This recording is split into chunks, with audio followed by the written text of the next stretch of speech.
Yo canto para vivir, canto para que Sofía, mamá.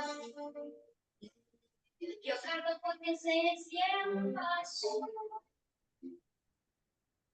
Señoras y señores, y en el inicio de nuestro programa, nos es muy grato presentarles hoy sábado, 1 de junio, Día Internacional del Niño. Presentamos a nuestro editorialista, doctor Juan Enrique Varela Cabrera, catedrático jubilado y profesor honorario de Derecho Laboral de la Facultad de Jurisprudencia de la Universidad de Guayaquil, asesor jurídico de la Sociedad y del Trabajo, además primer vicepresidente nacional de la CEDOCUD. A las 12:09, señoras y señores, presentamos el tema Eloy Alfaro y la sociedad hijos del trabajo. Doctor Juan Vareles, muy buenas tardes. Adelante. Muy buenas tardes, estimados oyentes de Radio Cristal. Esta es la voz de los trabajadores que se transmite todos los días sábado de 12 a 13 horas. Este programa es auspiciado por Sociedad Hijos del Trabajo. El día de hoy tenemos una doble celebración en esta editorial. Queremos homenajear a todos los niños del mundo, pero fundamentalmente queremos recordarnos de los niños que hoy están sufriendo en los embates de la guerra. Esos niños del oriente, allá en la franja de Gaza, que han sido víctimas de la guerra, víctimas de la agresión que soportan los pueblos por la ambición de aquellos que quieren sostener sus privilegios y mantener a los pueblos sometidos. Para los niños del mundo que piden la paz, para los niños del mundo que hoy anhelan la paz, para nuestros niños los más pobres, para nuestros niños los que no son pobres, pero que están hoy víctimas de la violencia.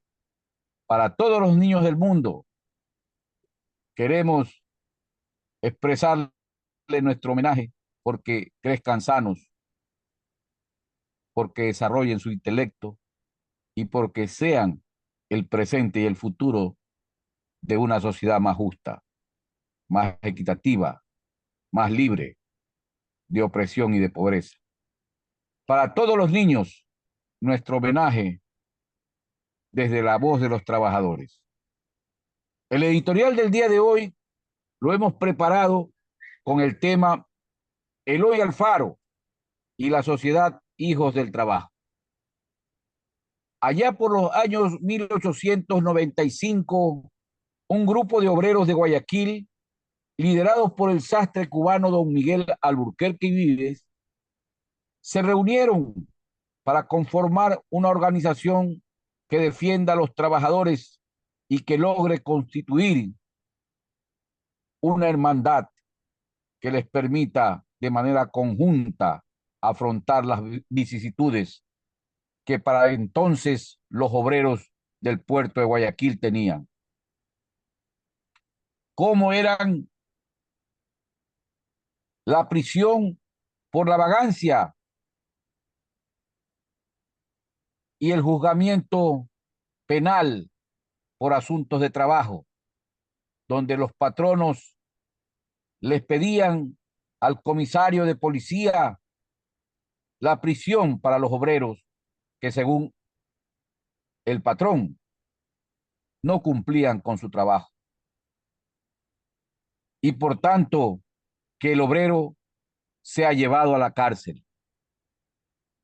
Es así que se autoconvocaron en la casa del señor Teodoro Urrea, conocido representante de los obreros de la época, con el fin de conformar una organización a la que le denominaron en esta cita, en donde estuvieron distintos obreros de actividades como sastres, carpinteros, herreros, plomeros, vivanderos, zapateros, panaderos y otros oficios que habían en la época. A esta hermandad le denominaron hijos del trabajo.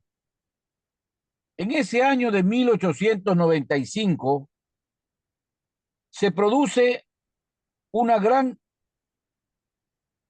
inestabilidad política en el país, con la renuncia de presidentes interinos y principalmente en el puerto principal en la ciudad de Guayaquil, donde existían una convulsión social por el vacío de gobierno central.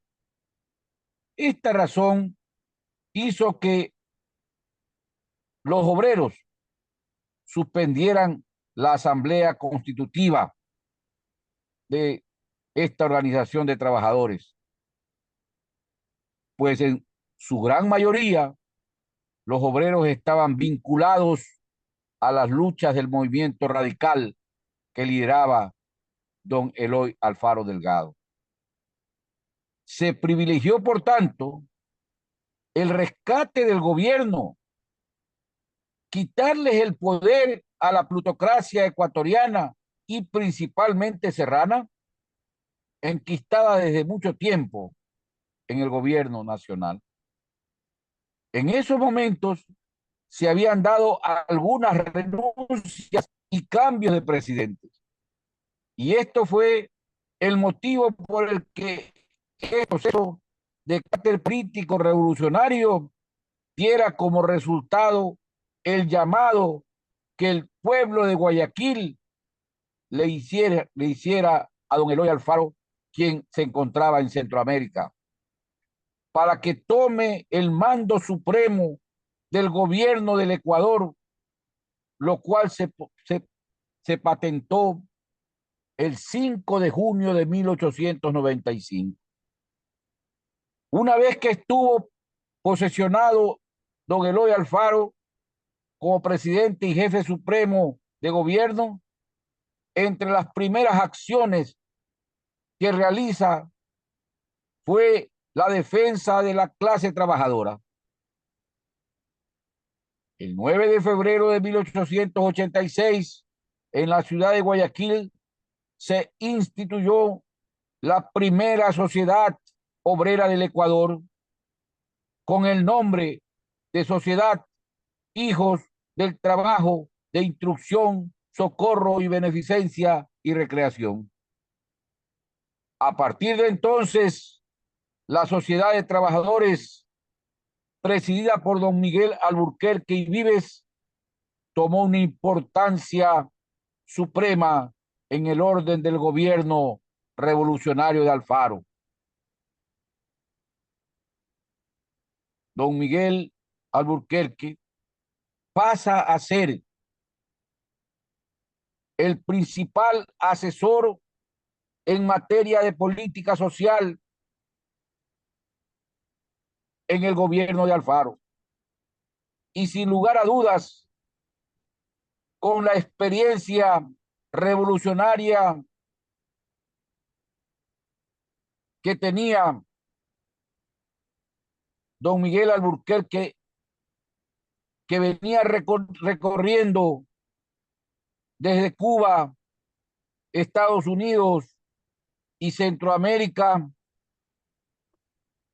y parte de Sudamérica, Alburquerque desarrolló un papel de promotor de las organizaciones obreras en el Ecuador. Y fue así como se constituyeron varias sociedades obreras a lo largo de la costa ecuatoriana y también lo hizo en algunas provincias de la sierra, como La Tacunga, como Chimborazo. donde el movimiento radical de Alfaro había tenido gran importancia. ¿Cuál fue el legado que nos dejó don Eloy Alfaro a los trabajadores en esa revolución del 5 de junio de 1895? El general Eloy Alfaro, presidente de la República del Ecuador, se constituyó en el benefactor de Sociedad Hijos del Trabajo. Alfaro, revolucionario, liberal radical, logró la consolidación del Ecuador como un Estado nacional, eliminó las garantías que para ser ecuatoriano se debía tener bienes y un capital que lo sustente. La Constitución de 1906, promulgada por Eloy Alfaro, instituyó que toda persona nacida en Ecuador que tenga 40 años y en pleno ejercicio de los derechos de ciudadanía era suficiente requisito para ser ecuatoriano. Igualmente, impulsó la educación laica y gratuita y separó a la Iglesia del Estado. Eloy Alfaro es reconocido como el ecuatoriano más notable de todos los tiempos. Logró la unidad nacional con la construcción del ferrocarril Guayaquil-Quito. Y otra importante reforma política del Estado fue el de reconocer la importancia de la mujer en el matrimonio y la mujer para decidir su destino. ¿Qué trascendentales reformas que hizo Alfaro? Pero la propuesta revolucionaria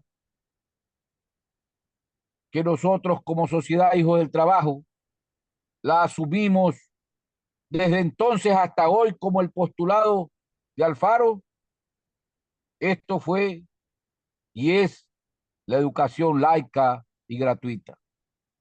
En ese sentido, para la época, Sociedad Hijos del Trabajo prestó sus instalaciones y con su militancia conformó varias unidades educativas, tanto de adultos como de niños, para llevar adelante la educación laica y gratuita.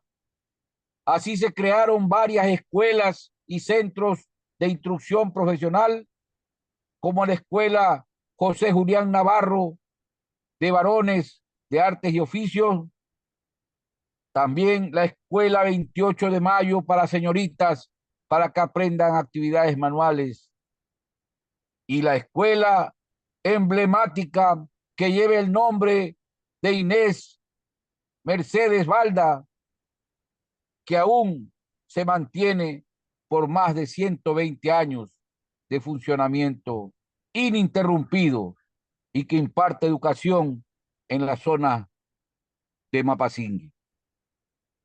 Es por esta razón que nuestro estatuto se mantiene en que el 5 de junio de 1895, que es la revolución de Alfaro, es una fecha de enorme importancia institucional, que su conmemoración se lo hace en honor a la revolución de Alfaro, como el símbolo de la rebeldía y el compromiso de cambio social y la transformación de una sociedad injusta e inequitativa para propender a la construcción de una sociedad más solidaria, en donde el hombre tenga trabajo digno para su progreso personal y familiar y un futuro promisorio. Este día 5 de junio de 2024, el compañero Rodrigo Yanga Novoa, presidente de Sociedad Hijos del Trabajo, nos ha convocado a una sesión solemne de aniversario de la revolución del movimiento radical de Alfaro. Y en esta cita tendremos la intervención de intelectuales, maestros, dirigentes, obreros y otros, en donde intervendrán el historiador doctor Javier Flores y la economista defensora de los derechos ciudadanos Cecilia Calderón, quienes hablarán sobre la historia del general Alfaro, sus logros, sus luchas, sus conquistas sociales y políticas, y también el martirologio que sufriera Alfaro en Quito, cuando las huestes asesinas, asalariados por la oligarquía quiteña, terminaron con la vida del viejo luchador y, por supuesto, con la complicidad y autoría de los traidores del Partido Liberal que estaban en aquella época en el poder. Hemos hecho esta reseña histórica de la vinculación de Sociedad Hijos del Trabajo con la Revolución Radical de Alfaro, porque es necesario que recojamos la historia para hacerle conocer a las nuevas generaciones que Alfaro vive hasta siempre. Muy buenas tardes, estimados oyentes. Con ustedes estaremos la próxima semana con un nuevo editorial de importancia social, política, nacional. Buenos días. Buenos días y muchas gracias. Muchas gracias a nuestro editorialista, el doctor Juan Mareles Cabrera. Dios mediante, el próximo sábado estaremos con ustedes en una nueva nota editorial aquí, en su programa radial La Voz de los Trabajadores.